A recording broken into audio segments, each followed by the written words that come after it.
Hello guys, welcome to my YouTube channel. आज हम आपको प्राचीन भारतीय राजनीतिक चिंतन क्या होता है और इसकी विशेषताओं के बारे में बताएंगे। प्राचीन भारतीय राजनीतिक चिंतन क्या होता है?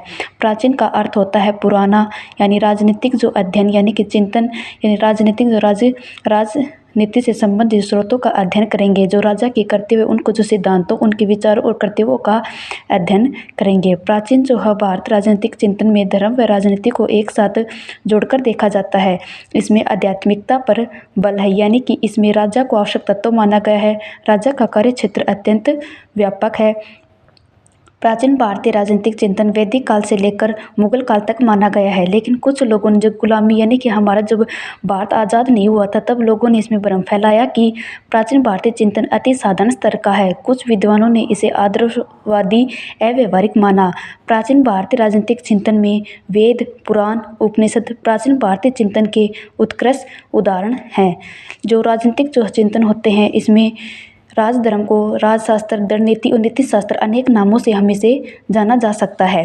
प्राचीन चिंतन की प्रमुख विशेषताएं धर्म व राजनीति का सामंजस्य है। प्राचीन भारत में राजनीति और उसके सिद्धांतों का विकास धर्म के एक सिद्धांत के रूप में हुआ। यही कारण है कि प्राचीन राजनीतिक चिंतन में धर्म को राजनीति के साथ जोड़कर देखा गया है। इसमें कहा गया है कि राजा से धर्म के पालन की आशा की जाती है। वह हर प्रकार के धार्मिक परंपराओं और रीतियों से बंधा हुआ है। इसमें बताया गया है कि जो राजा और जो धर्म और राजनीति का एक साथ सामंजस्य होना चाहिए, और राज्य का यह कर्तव्य बनता है कि वह हर जो शासन जो धर्म से संबंधित सिद्धांतों का आधार पर पालन करे। आध्यात्मिकता पर बल, यानी कि जो राजनीतिक का जो झुकाव है जो आध्यात्मिकता और आध्यात्मिक रहा है। भारत को आध्यात्मिक गुण भी कहा जाता है कि यानी कि जो मनुष्य का जो सार्वजनिक जो विकास और राजनीति में आत्मा का विकास करना जरूरी है। इसमें जो जीवन का जो मूल उद्देश्य है यानी कि हमारी मूलभूत आवश्यकताओं की पूर्ति करना है। तीसरा जो पॉइंट है, राज्य एक आवश्यक संस्था है। प्राचीन भारतीय चिंतन को एक प्रमुख विशेषता राज्य को आवश्यक संस्था मानती है, यानी कि जो राज्य में जो तीन जो लक्ष्य हमारे धर्म, अर्थ और काम को राज्य के बिना प्राप्ति संभव नहीं है। यानी जब राज्य का कोई भी कल्याण नहीं हो सकता, जब मनुष्य अपने धर्म और अर्थ काम पर मोक्ष प्राप्त नहीं कर लेता।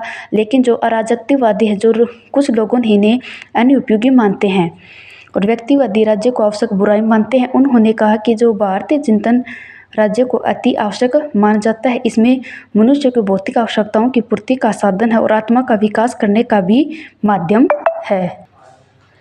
व्यवहारवादी दृष्टिकोण, भारतीय चिंतन आदर्शवादी न होकर व्यवहारिक है। भारतीय चिंतन में यूनानी विचारकों प्लेटो, अरस्तु की तरह कल्पना का अभाव है। ए के सेन के शब्दों में हिंदू राजनीतिक चिंतन उत्कृष्ट वास्तविकताओं से भरा हुआ है। कुछ राजनीतिक अपवादों को छोड़कर भारतीय राजनीतिक विचारों का संबंध राज्य के सिद्धांत एवं दर्शन से उतना नहीं जितना कि राज्यों की समस्याओं से है। इसमें यानी कि व्यवहारवादी दृष्टिकोण जो अरस्तु ने अपने कल्पना का अभाव दिया, उन्होंने कहा कि वह आदर्शवादी नहीं है। उनका अपना जो व्यवहारिक है, जो कि रियलिटी है जो है, उन जो सिद्धांतों पर वह विश्वास करते हैं। एक पॉइंट हमारा बनता है कि विचारों की अपेक्षा संस्थाओं पर बल, यानी कि जो भारतीय जो चिंतन में उनकी विचारों जो अपने मनुष्य जो अपने विचार रखते हैं उन पर ज़्यादा महत्व नहीं दिया, उन पर जो संस्थाओं पर ज़्यादा बल दिया गया। जो संस्थाओं का जो क्या महत्व होना चाहिए, क्या संगठन, संस्थाओं पर ज़्यादा उसका केंद्र बिंदु माना गया है। सामाजिक व्यवस्था का प्रभाव, प्रत्येक देश की राजनीतिक व्यवस्था वहाँ की सामाजिक व्यवस्था की देन होती है। प्रत्येक व्यवस्था में राजनीति में हो रहा परिवर्तन सामाजिक व्यवस्था की देन, यानी कि जो समाज में जो हर एक परिस्थितियों के अनुसार हमारे परिवर्तन होते रहते हैं। यानी कि जो पहले जो समाज में जो रूढ़िवादी जो परंपराएं हैं, जो समाज में जाति प्रथा, आज उनमें थोड़ा बहुत जो परिवर्तन होता रहा है। सामाजिक व्यवस्था में भी परिवर्तन देखने को मिला है।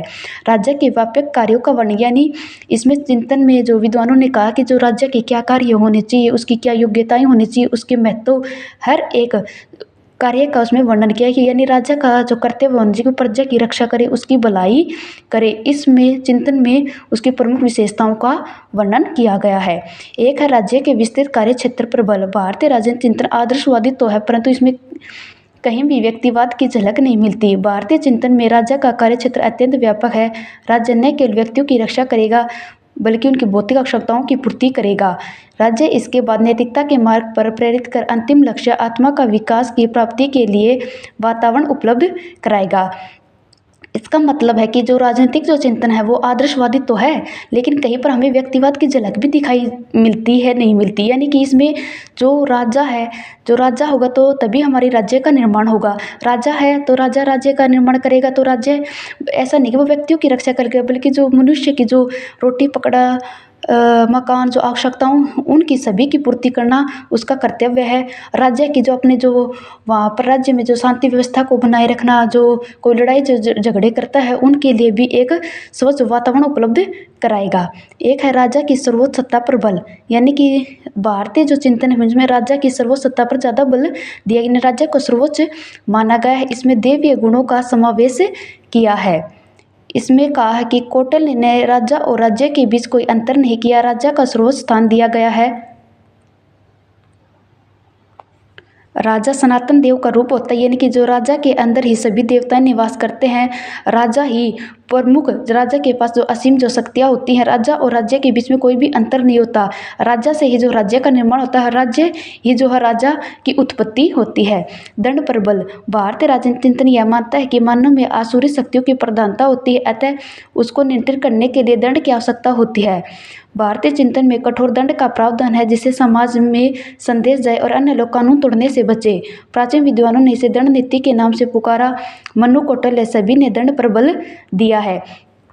इसमें बताया गया है कि जो प्राचीन जो भारतीय जो चिंतन है, यानी कि जो दंड, यानी कोई भी जो कानूनों का उल्लंघन करेगा या उनको कानूनों को तोड़ेगा तो उन पर सख्त जो कार्रवाई की जाएगी। और चिंतन में जो दंड की पर विद्वानों ने इसे दंड नीति के नाम से भी पुकारा है। इसलिए उन्होंने कहा जो कोई भी कानूनों का उल्लंघन करे उन्हें सजा देनी चाहिए। सभी को दंड की जो व्यवस्था पर उन्होंने बल दिया है।